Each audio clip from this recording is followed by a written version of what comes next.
आचार्यवत् पश्यन्ति कश्चिदेनामाचार्या वदन्ति तथैव चान्या आश्चर्यवञ्चन्य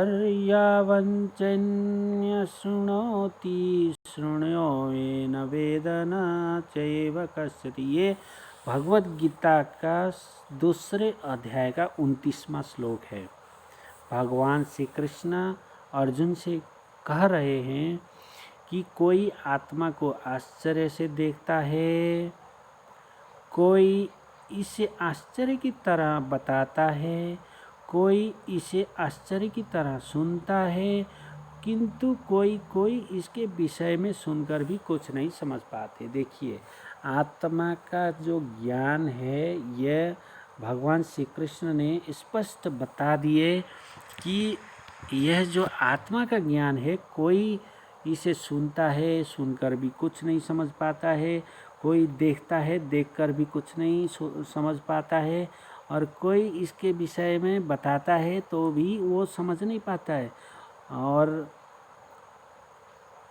जो है इस प्रकार से जो है हमारा जो समाज में जितने भी लोग हैं वो उनको ज्ञान सुनाओ, कहानी सुनाओ, कथा सुनाओ, थोड़ी देर में वो भूल जाते, फिर वही रोने शुरू कर देते हैं। तो ये रोने की कोई आवश्यकता नहीं है, ये एक नाटक की तरह है।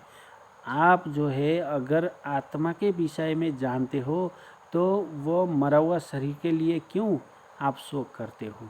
आत्मा तो उस शरीर, जिस तरह से आप मान लीजिए एक गाड़ी है, एक कार है, वह कार बनके तैयार हो गया, लेकिन उस कार को चलाने के लिए ड्राइवर की आवश्यकता होता है। इसी प्रकार जब सभी देवी देवता मिलकर भगवान जो है एक ये 5 तत्वों का शरीर बनाते हैं, और इस शरीर में जो है भगवान जो है नारायण जो है वो आत्मा के रूप में ड्राइवर को डाल देते हैं, तभी ये शरीर चलता है। और जब यह गाड़ी कबाड़ा हो जाता है, चलने लायक नहीं रहता है, तो ड्राइवर जो है निकल जाता है और दूसरा नया गाड़ी चलाना शुरू करता है। तो इसी प्रकार हमारा जो शरीर है वो जन्मता है, बूढ़ा होता है, बीमारी होता है, जब मर जाता है तो व्यर्थ का वो काम ना आने वाला शरीर होता है, तो वो शरीर को त्याग कर दूसरे शरीर में, नए शरीर में चला जाता है। और जब जाता है तो वह अपने कर्मों के आधार पर जाता है कि भगवान उसका निर्णय लेते हैं कि उसने कैसा कर्म किया, कितना उसने अच्छा कर्म किया, कितना उसने बुरा कर्म किया, इसके ऊपर लेखा जोखा करके उसको अगला शरीर मिलता है। जिस प्रकार भगवान कृष्ण ने बताए कि इस जन्म में जो व्यक्ति मुर्गा खूब खा रहा है, मटन चिकन खूब खा रहा है, हाँ, अगले जन्म में जो है उस मुर्गे को आपको खाएगा वो मुर्गा।